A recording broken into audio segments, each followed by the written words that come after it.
Hello and welcome to another Album Musings episode. So we're up to, it'll be episode 7 now. Now up till now, all of the albums that I've covered are studio albums. And I've not particularly excluded live albums from the series. It's just so far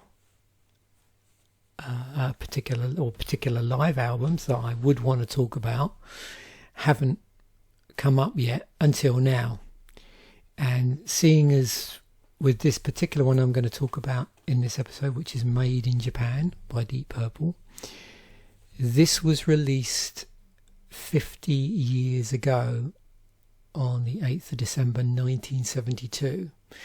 So this video is going out actually, or I'm planning to put it out on the 8th of December 2022. So yeah, 50 years old. And one of the reasons why I wanted to include this in the series is just what it represents for me personally in my musical journey. Because when I think back to early albums that I listened to, often in other music-based content that I put out, I've often referred or mentioned listening to Queen and Night at the Opera, or I think I may have mentioned in one of my music podcasts about 10cc. I think the album was called the original soundtrack. The one with I'm Not in Love on and One Night in Paris. But also another album that I have particular memories of listening to during the 70s when I was around friends' houses, was this album, Deep Purple, Made in Japan. And I'm trying to decide whether this is the earliest piece of rock vinyl that I listened to, whether it was this or Queen's A Night at the Opera. Not sure. So, like a lot of music, whenever I see the cover to this, it does make me smile quite a bit.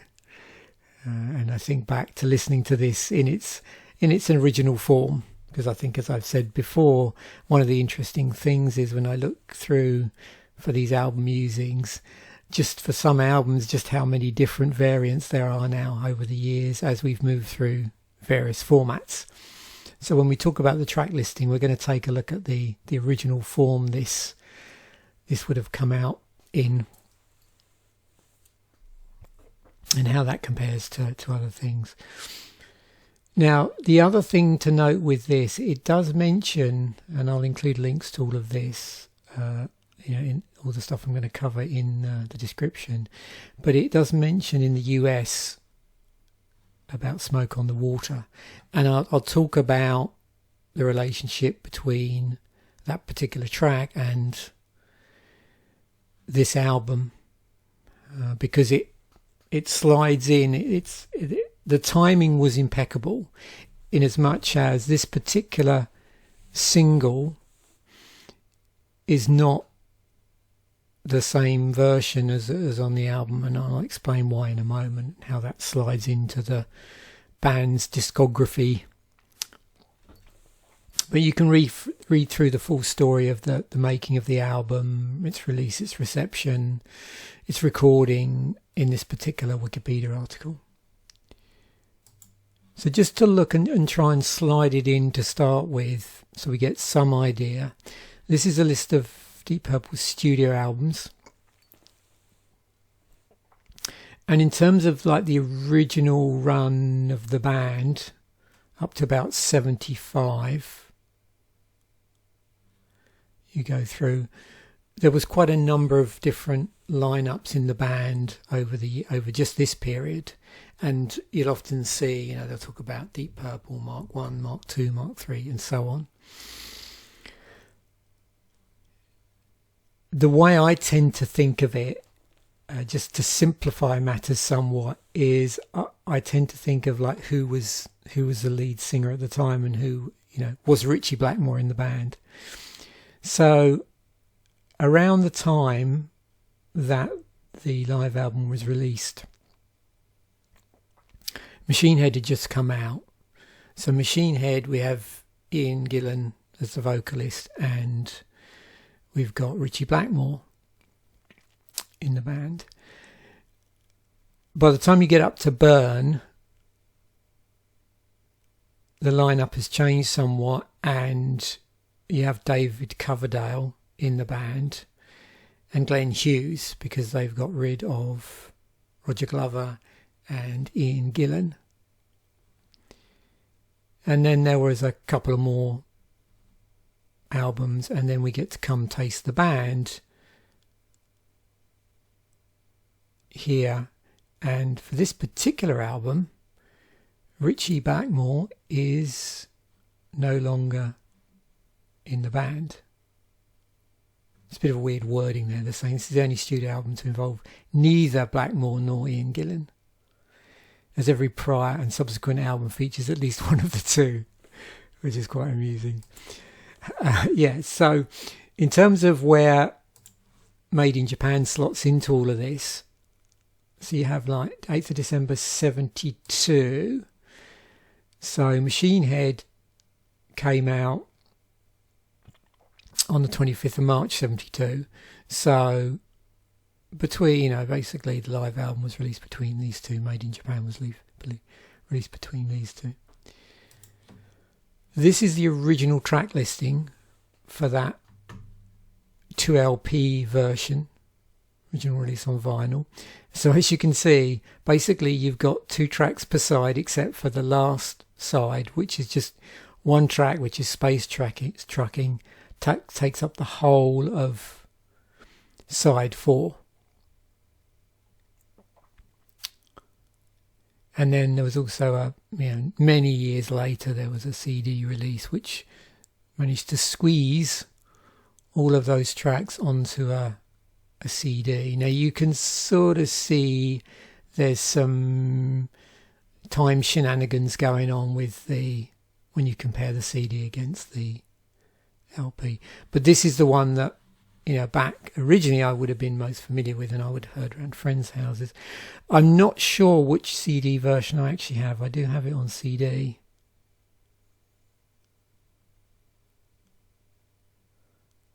It's quite possible it might be this one. Might be the 25th anniversary edition. Because I think I was buying a number of Deep Purple CDs around the time of that anniversary. Around the time of their 25th anniversary. That's the personnel taken from the sleeve notes. So Ritchie Blackmore, lead guitar, Ian Gillan, vocals, harmonica, uncredited, percussion, uncredited, Roger Glover, bass guitar, John Lord, organ and piano, and Ian Pace, drums. Engineered by Martin Birch. Produced by Deep Purple. Chart-wise, so got to number 6 on the US Billboard 200, number 16 on the UK albums charts, and you can see various places around the world. Certainly got into the top 10 in a number of different regions. That's the certifications. There.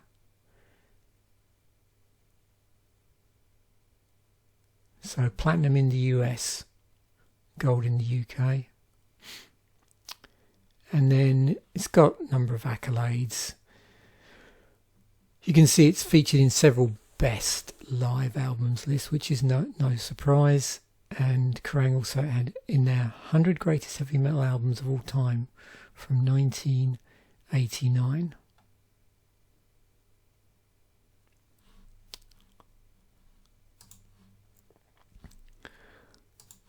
So if we look at Album of the Year to give us some idea of how some of these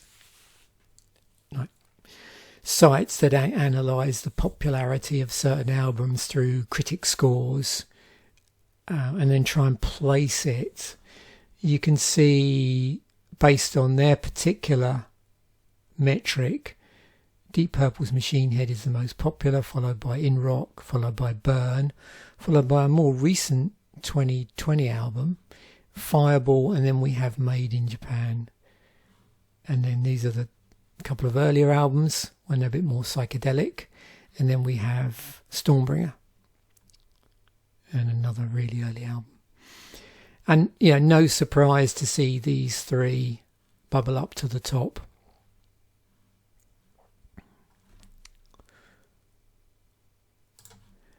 So looking at the UK album charts,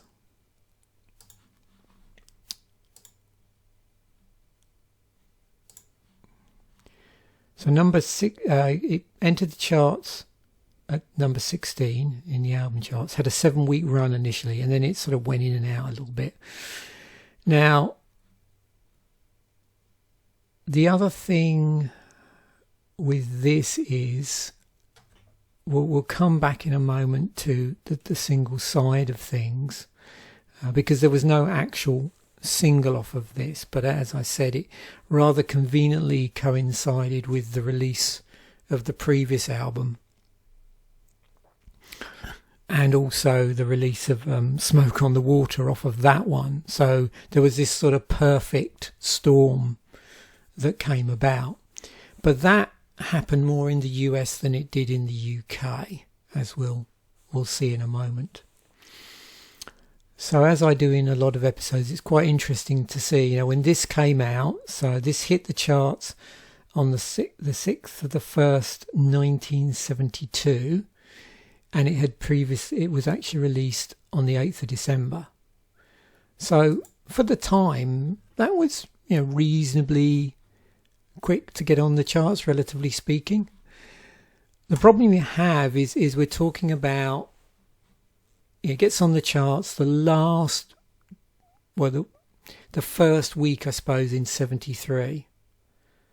So you've got 31st of December is the first day of that week's chart, and then that week's chart finishes on the 6th of January 73. So it's no surprise to see it trying to compete with a lot of stuff in the UK that typically gets released around that time. So you can see basically everything has been squeezed out by these K-Tel releases. So K-Tel were a company that put out a lot of these 20 greatest whatever of whatever, like different genre hits or all manner of things, and they always did well on the charts, particularly at Christmas time. And of course this went on later manifestations in the UK, where they're sort of, now that's what I call music series, and those chart albums that would celebrate certain years. So these are the precursors to those. The problem is in 72 into 73, these were still included on the album charts. Later on in the album charts history in the UK, they took them off and put them in a separate chart. So these are all the various artist albums got excluded from the charts, the album charts, at a certain point in time. But at this point they were still in there and squeezing a lot of stuff out. But as we look down, what else can we see? Well, we've got Slade. They were doing well around that time. Gilbo Sullivan. Donny Osmond actually had a couple of albums in the charts. There was a Greatest Hits with Simon and Garfunkel and Greatest Hits albums even after they removed the various artist hits. Those stayed in the album charts. So even without this, they'd still be vying for that. And of course, great, again, I've mentioned this before, when I've covered albums that are very close to Christmas, Greatest Hits, obviously super popular at Christmas time. The Osmonds had Crazy Horses out. That's quite a heavy record. We got Rod Stewart's Never a Dull Moment. The other thing about Christmas as well, you often see popular artists, albums that they'd released that year might, start bubbling back up the charts again. as people buy them maybe as presents. We also have Hawkwind in the charts, in the album charts. Simon and Garfunkel's actual Bridge Over Troubled Water. Moody Blues, Cat Stevens, Catchable at 4. More various artist stuff on its way up from KTEL, amongst other companies. Rod Stewart again, Jackson 5 Greatest Hits, The Goons, which is a comedy record. Yes, of course, that's the other thing that made the album charts, would be like non-music records, comedy records by comedians of the time, or comedy shows of the time. And Sound of Music, another Slade album, and so on. A couple of Shirley Bassey albums. Oh, there's Monty Python talking about comedy. Close to You by the Carpenters.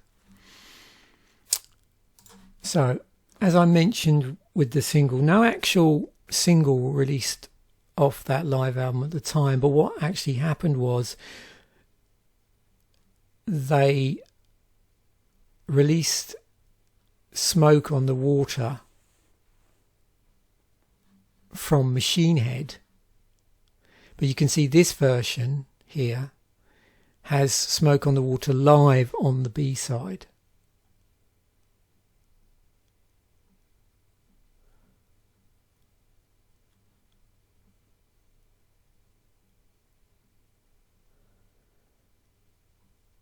So I wonder where that particular recording came from, whether or not it says here. Now, the reason why I wanted to mention this as well is because, oh, there we go. So they did actually include that as the B-side for the single, which was on the A side.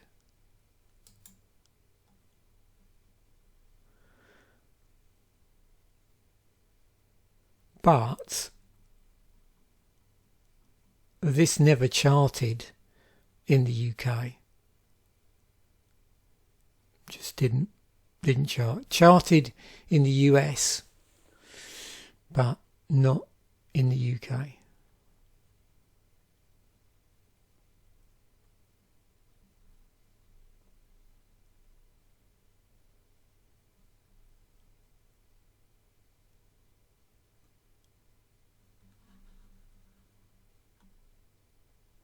And you can see here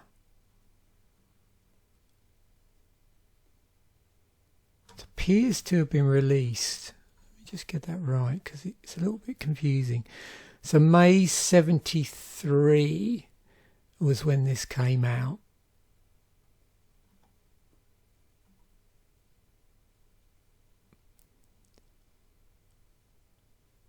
So it's yeah. You've got a single which is released after both Machine Head and the live album, but it doesn't have any impact at all singles wise on the UK charts.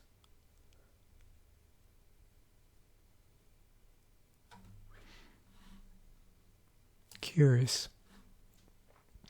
And, you know, you can see it didn't appear until 1977.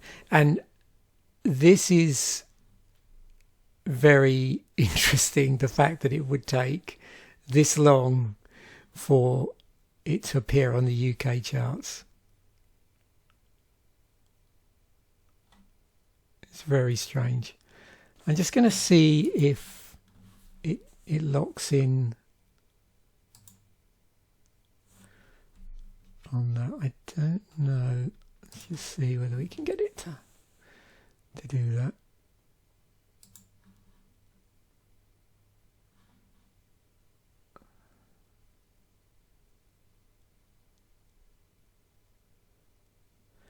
And my guess is I'm trying to...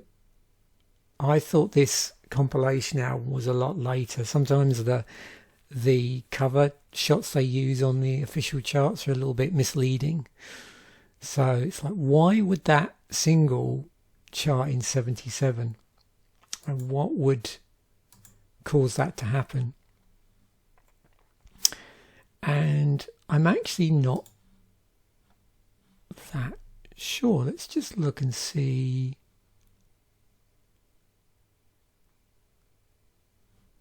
Yeah, it's really interesting.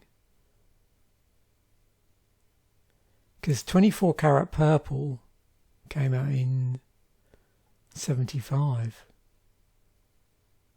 and had a live version on it. Yeah.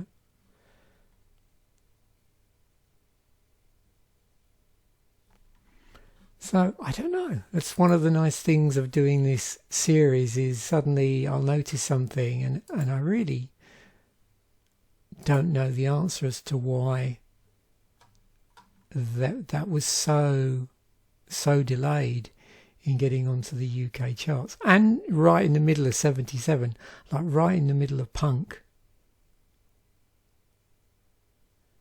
And there's no real clue in here.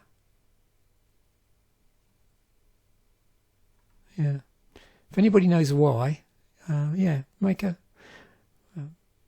post something in the comments section to enlighten me, because I really don't know. It certainly doesn't tie up with that, because the compilation I'm thinking of is there was that one that was done probably in the 80s sometime to cash in on the WBM, the new wave of British heavy metal, and on that one they just squeezed in a phenomenal amount of tracks on like a single LP.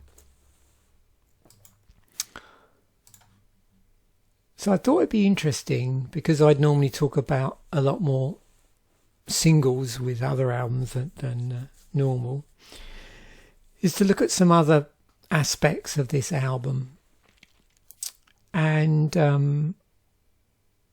have some other musings about it. So one thing to know is, December, when it came out, December of 72, what else was out that month? So this is just the in terms of the month it was released, rather than when it hit, say, the UK charts. So you've got Gentle Giant, Octopus, Marvin Gaye, Trouble Man, Neil Diamond, Hot August Night, More Hot Rocks, The Rolling Stones, Pile Driver by Status Quo. There's a Bobby Womack and JJ Johnson soundtrack. Oh, there's one of those infamous compilation albums. Frank Zappa had The Grand Wazoo. I don't know who these are. New Riders of the Purple Sage. Okay. Merle Haggard had an album out. Deep Purple, obviously. Ohio Players. REO Speedwagon. Wow. They were on their second studio album then, way back then. Sweet had a compilation album, got a Jerry Lee Lewis album, and a band called the Ides of March. And of course there's a number of unknown release dates down here, of which some of these could be albums that were released in December. But it's quite interesting when you look at the Wikipedia article for 1972 in heavy metal music, just for the whole year, and just sort of place it in time. So if you go back to the start of the year, you've got First Boy Oyster album, Shades of a Blue Orphanage, which was second album by Thin Lizzy. There's Machine Head. Then we've got Argus by Wishbone Ash, excellent album. If you haven't checked out this album and you like the sound of twin guitars, then yeah, it's a great band for that sort of style of music. Uriah Heep had a couple of albums out. They had Demons and Wizards come out in May. In June we've got The Kinks and Alice Cooper with albums out. Then we've got Budgie with Squawk. Black Sabbath Volume 4, they're on their fourth studio album in the year that the Deep Purple Made in Japan album came out. Phoenix by Grand Funk Railroad. They're on the 6th album. There's the Hawkwind album that we saw in the charts, so their 3rd album they were on. Another one that was recorded at Rockfield Studios. And then we've got the 2nd Uriah Heep album from that year, The Magician's Birthday. So I'm wondering, this may well have been during Uriah Heep's most popular period, perhaps. So this one's got The Wizard and Easy Living on it. And then Magician's Birthday had Sweet Lorraine and Spider Woman. Not quite so popular by the look of things. But yeah, I remember this being popular. Well, after the fact, not at the time. And then we've got Made in Japan and Pile Driver and other albums as well. Squawk by Budgie Elf. So Elf, if you're not familiar with Elf, the band Elf pretty much formed the backbone of the very first Rainbow album. When Ritchie Blackmore left Deep Purple and formed Rainbow, that first album was recorded with quite a number of members of Elf, including Ronnie James Dio. And of course we got the first Scorpions album, Lonesome Crow, from 72, which actually had both of the Schenker brothers playing on it. So Rudolph, rhythm guitar, and Michael Schenker played on the first album. And so this was before he ended up in UFO. So I suppose the thing that whenever I think about this album and reminds me, think about the album placed in time, I always think of those sort of 3 UK dinosaurs of hard rock heavy metal, which is Deep Purple, Led Zeppelin, and Black Sabbath.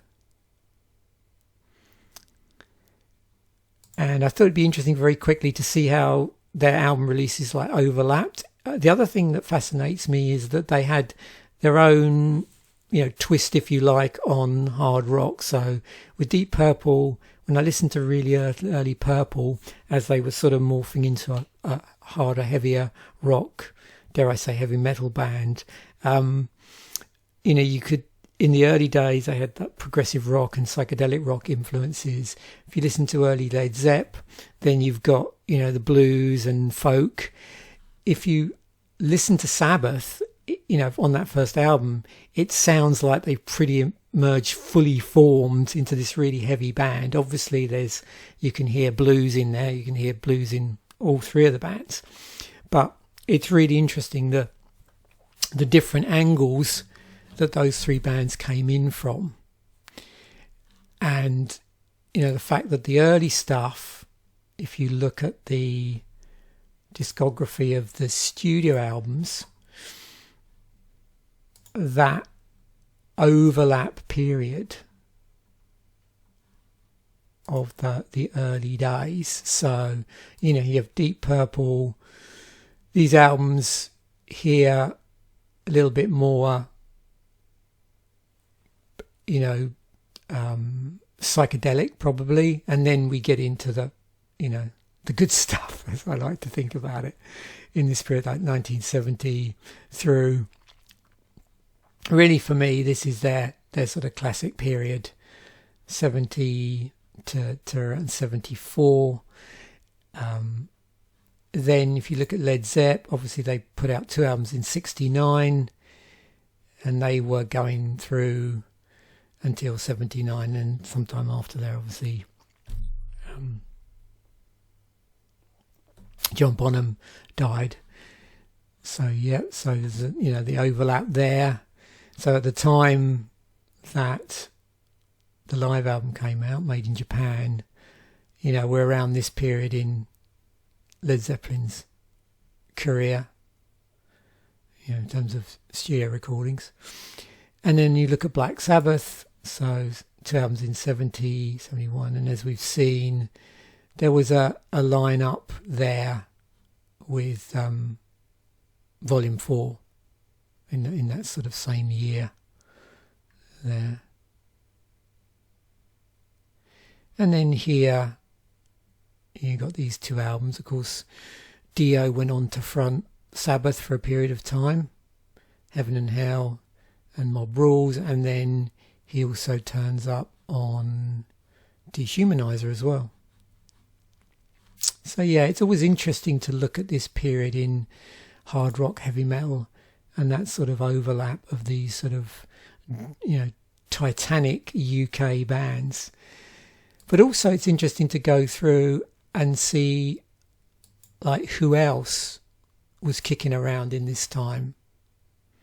You know, like the Uriah Heeps and bands like Flower Travelling Band and, you know, a few other bands that tend to get forgotten about in that period. So interesting times, but certainly very exciting for me to hear this particular album for the first time around a friend's house, and you know, me being amazed by the fact that they had this one track, Space Trucking, which took up the whole of side 4. I'm trying to think what my favourite track off the album was. I think I always liked Child in Time. I think that's probably my favourite. So thanks once again for watching. Bye for now, and I will catch you in the next video.